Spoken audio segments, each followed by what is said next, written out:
Hello there students, कैसे हैं आप सब लोग। मैं मोइन पठान एक बार फिर से आप सब लोगों के सामने। और आज आज हम लोग करने वाले हैं क्या, आज हम लोग देखने वाले हैं हमारे chapter the end of bipolarity का एक और इंपॉर्टेंट टॉपिक जिसका नाम है टेंशंस एंड कॉन्फ्लिक्ट्स। हम लोग एंड ऑफ बाइपोलैरिटी में बहुत सारी चीजें पढ़ के आ चुके हैं। हम लोगों ने देखा डिसइंटीग्रेशन के बारे में, शॉक थेरेपी के बारे में, कॉन्सिक्वेंसेज ऑफ डिसइंटीग्रेशन के बारे में, लीडर्स के बारे में, सब कुछ देख लिया। अब हम लोग देखेंगे कि यूएसएसआर टूटने के बाद ये जो 15 न्यूली इंडिपेंडेंट कंट्रीज बनी है यूएसएसआर से टूटकर, क्या ये लोग आपस में पीसफुली रहते थे, कोऑपरेशन के साथ रहते थे, सीआईएस के मेंबर्स की तरह रहते थे, या इनके बीच में कुछ कॉन्फ्लिक्ट्स थे, कुछ टेंशंस थे, कुछ वॉर्स हो रहे थे, कुछ इंसर्जेंसीज हो रहे थे। इन सबको हम लोग आज डील करने वाले हैं। आप सबको स्वागत करता हूं मैं अड्डा 24/7 पर, जो कि आप लोगों को लेकर आता है बहुत सारे इंपॉर्टेंट एजुकेशन रिलेटेड वीडियोस, और आप सबकी हेल्प करता है आपके एग्जाम में मार्क्स को रेज करवाने में और आपका एग्जाम क्लियर करवाने में। तो चलिए शुरू करते हैं। Tensions and conflicts. Most of the former Soviet republics are prone to conflicts and many have had civil wars and insurgencies. ये क्या बोल रहा है कि बहुत सारी जो सोवियत रिपब्लिक्स थे, यानी कि फॉर्मर सोवियत रिपब्लिक्स जो कि यूएसएसआर से टूट कर बने हैं, 15 अलग अलग कंट्रीज थे।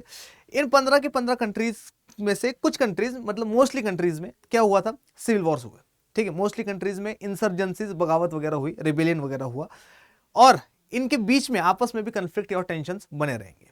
ठीक है, आई क्या बोल रहा है, complicating the picture is the growing involvement of outside powers. और इन चीजों का फायदा कौन उठाएगा, इन चीजों का फायदा उठाएगा वेस्टर्न वर्ल्ड वाली कंट्रीज, यूरोपियन कंट्रीज और यूएसए। कैसे, हम सबको पता है कि ये जो ईस्टर्न वर्ल्ड है, या फिर यूएसएसआर जो पहले था, the former USSR, the former Soviet union जो था, इनके पास रिसोर्सेज बहुत ज्यादा है। रिसोर्सेज जैसे कि ऑयल है इनके पास नेचुरल गैस है, इनके पास बहुत सारे रिसोर्सेज है जो बहुत ज़्यादा वैल्यूबल है। ठीक है, और इसकी कीमत क्या है दुनिया के मार्केट में, ये वेस्टर्न वर्ल्ड को पता है।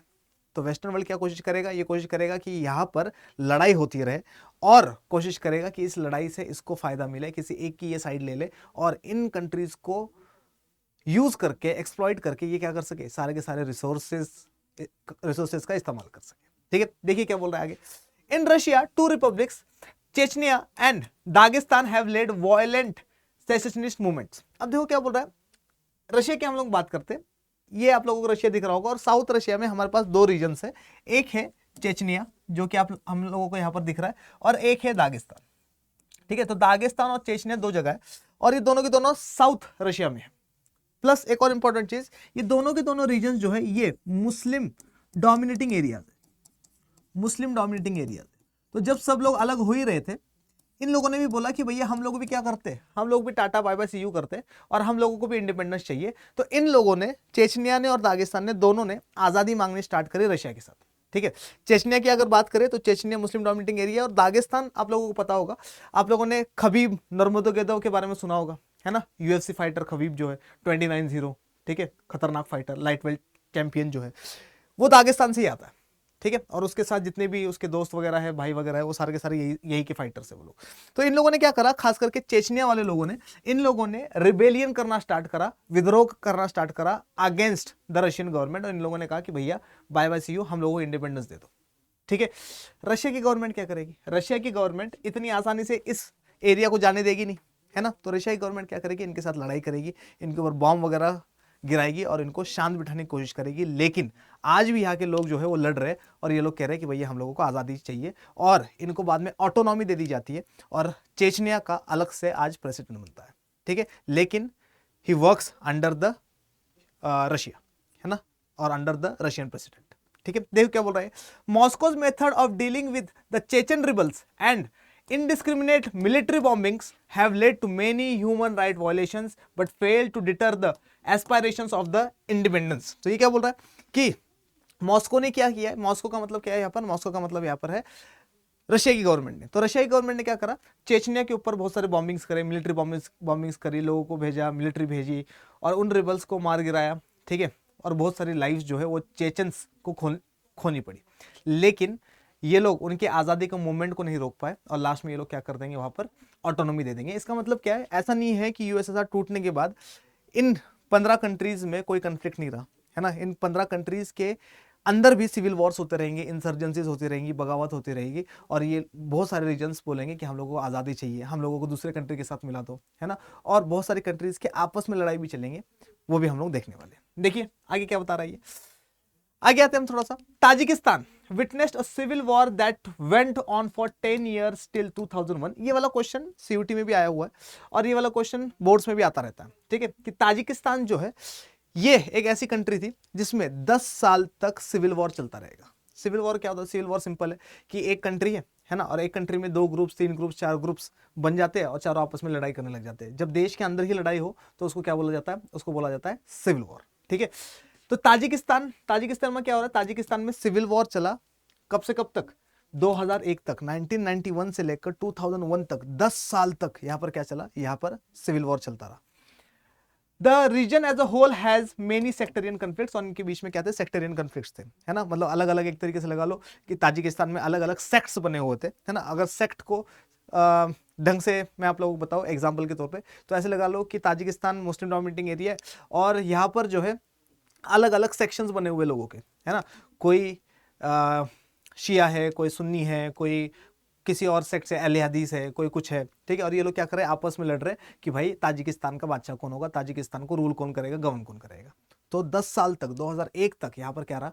यहाँ पर सिविल वॉर चलता रहा, है ना। मतलब ऐसा नहीं है कि यूएसएसआर टूटने के बाद ये सारे के सारे बहुत खुश रहे, है ना, बल्कि इंसर्जेंसीज, बगावत, रिवॉल्ट, सिविल वॉर बहुत ज्यादा बढ़ता चला गया। आगे देखिए क्या बोल रहा है। In Azerbaijan province of Nagorno Karabakh some local Armenians want to secede and join Armenia. अब ये इंटरेस्टिंग स्टोरी है अजरबैजान की, ठीक है। अजरबैजान की कैपिटल क्या है? आप लोग मुझे वीडियो के नीचे कमेंट सेक्शन में बताना, तब तक मैं आप लोगों को बताता हूं अजरबैजान के बारे में। ये देखो यहाँ पे नहीं, ये रहा, ये है अजरबैजान, ठीक है, और ये है आर्मेनिया। तो हम लोगों को ये पता चल रहा है कि अजरबैजान और आर्मेनिया पड़ोसी देश है, सेम उस तरीके से जैसे इंडिया और पाकिस्तान है, ठीक है। अब यहां पर सीन क्या है? अजरबैजान का एक स्टेट है जिसका नाम है नगोर्नो काराबख, ठीक है, और नगोर्नो काराबख में रहते हैं आर्मेनियंस। कौन रहते हैं? आर्मेनियंस। मतलब इन लोगों का कल्चर इस कंट्री से ज्यादा मिलता है, इस कंट्री से कम मिलता है। समझ में आ रहा? नहीं आ रहा? और नगोर्नो काराबख वाले लोग कह रहे हैं कि भैया हम लोगों को ना क्या कर दो, आर्मेनिया में ज्वाइन करवा दो, मतलब हमें आर्मेनिया का पार्ट बनना है, अजरबैजान के साथ नहीं रहना। और इस वजह से अजरबैजान की और आर्मेनिया की वैसे ही नहीं बनती है, क्योंकि अजरबैजान वाले लोग एरिया देंगे नहीं, है कि ना, और आर्मेनियंस क्या करेंगे? क्लेम करेंगे एरिया को। तो अजरबैजान की और आर्मेनिया की लड़ाई चलती रहेगी, प्लस अजरबैजान की गवर्नमेंट नगोर्नो काराबख वालों की भी पिटाई करती रहेगी। समझ में आ रहा है कि नहीं आ रहा? ठीक है। इसका मतलब क्या है? वर्ल्ड पॉलिटिक्स कंप्लीटली चेंज हो रही है। कल तक जो सब लोग क्या थे? दोस्त थे, अब क्या हो रहे हैं? दुश्मन बनते जा रहे हैं, ठीक है। देखिए क्या बता रहा है। In Azerbaijan's province of Nagorno-Karabakh, some local Armenians want to secede and join Armenia। तो लोकल लोग जो थे नगोर्नो काराबख के, ये लोग चाहते थे कि भैया हम लोगों को ज्वाइन करवा दिया जाए, किसके साथ? आर्मेनिया के साथ। इन जॉर्जिया वही कंट्री था 1993 में जो सीआईएस, सबसे लास्ट में जो सीआईएस ज्वाइन करता है। In Georgia the demand for independence has come from 2 provinces resulting in a civil war. और जॉर्जिया में क्या हुआ? जॉर्जिया में 2 अलग अलग प्रोविंस, 2 अलग अलग स्टेट्स क्या करते हैं? उठते हैं और बोलते हैं कि भैया हम लोगों को जॉर्जिया से अलग होना है। जॉर्जिया पहले ही तुसा है, ठीक है, और अब इसमें से भी 2 स्टेट्स आ रहे हैं और बोल रहे हैं कि भैया हम लोगों को क्या करना है? अलग होना है। और इसकी वजह से क्या हो जाएगा? यहाँ पर सिविल वॉर होना स्टार्ट हो जाएगा, लड़ाई होनी स्टार्ट हो जाएगी। ये दोनों स्टेट्स जो है आपस में भी लड़ेंगे और गवर्नमेंट के अगेंस्ट में भी लड़ेंगे, यानी कि स्टेबिलिटी वाली पोजिशन नहीं थी, ठीक है। आगे देखियो, there are movements against the existing regimes in Ukraine, Kyrgyzstan and Georgia. और ये बोल रहा है कि आज भी अगर हम लोगों को देखने को मिलता है कि बहुत सारे जो पोस्ट सोवियत कंट्रीज है, खास करके यूक्रेन हो गया, किर्गिस्तान हो गया, जॉर्जिया हो गया, यहाँ के गवर्नमेंट के अगेंस्ट में रिवॉल्ट होते रहते हैं, रिबेलियन होते रहते हैं, और लोग जो है इन देशों से आज़ादी मांगते हैं, ठीक है, और कहते हैं कि भैया इस गवर्नमेंट को हम नहीं मानते, हमारा इस गवर्नमेंट से कोई लेना देना नहीं है। Countries and provinces are fighting over river waters, और रिवर वाटर्स के ऊपर तो लड़ाई करते ही रहते हैं। जैसे एग्जांपल के तौर पे सबसे बड़ा एग्जांपल रिवर वाटर पे लड़ाई का किसका है? इंडिया और पाकिस्तान का, इंडस वाटर, सिंधु नदी, है ना। उसी तरीके से ये जो 15 कंट्रीज है, क्योंकि सेम वाटर शेयर करते हैं बहुत सारी कंट्रीज, तो ये लोग भी क्या करते हैं? आपस में इनके कन्फ्लिक्ट रहता है, टेंशन रहती है कि भैया क्या रिवर वाटर का इतना परसेंटेज हम पानी लेंगे, उतना परसेंटेज तुम लोग यूज करोगे, किसी ने ज्यादा कर दिया तो लड़ाई हो जाएगी, ठीक है। इसका मतलब सिविल वॉर्स देखने को मिल रहे हैं हम लोगों को, कन्फ्लिक्ट्स देखने को मिल रहे हैं, वॉर्स देखने को मिल रहे हैं डिफरेंट कंट्रीज में, और हम लोगों को इंसर्जेंसीज या बगावत भी देखने को मिल रही है, ठीक है। All this has led to instability making the life difficult for the ordinary citizen. और ये बोल रहा है कि इन सब चीजों की वजह से आम आदमी परेशान है ना। आम आदमी, नौकरी पे जाने वाला आदमी जो सुबह जाता है, शाम को थक हार के घर में आता है और फिर देखता है धम धम बॉम्ब गिर रहे, ठीक है, तो परेशान हो जाता है, यार कल सुबह नौकरी पे जाना है, ऑफिस टूट गया तो क्या करेगी, ठीक है। तो आम आदमी बहुत ज्यादा परेशान हो चुका है और आम आदमी कह रहा है कि यार ये नहीं देखा जा रहा हमसे, ठीक है। तो क्योंकि सबको क्या चाहिए, सबको चाहिए स्टेबिलिटी, और वॉर्स जब होती है तब स्टेबिलिटी नहीं रहती है, और जब वॉर्स होती है तब इकोनॉमी भी गिरती है, मतलब डेवलपमेंट नहीं होना, ठीक है। तो आम आदमी परेशान होता है, ठीक है। आगे देखो क्या बोल रहा है ये, आगे ये हमें बता रहा है कि other factors responsible for tension and conflicts, दूसरे और क्या क्या फैक्टर्स है जिसकी वजह से टेंशन और कन्फ्लिक्ट्स बढ़ते चले गए पोस्ट सोवियत यूएसएसआर में। The central Asian republics are areas with vast hydrocarbon resources. ये बोल रहा है कि जो सेंट्रल एशियन कंट्रीज है, किर्गिस्तान, ताजिकिस्तान, उज्बेकिस्तान, तुर्कमेनिस्तान और कजाकिस्तान, ये जो 5 कंट्रीज है, इनके पास हाइड्रोकार्बन रिसोर्सेज बहुत ज्यादा है, ठीक है।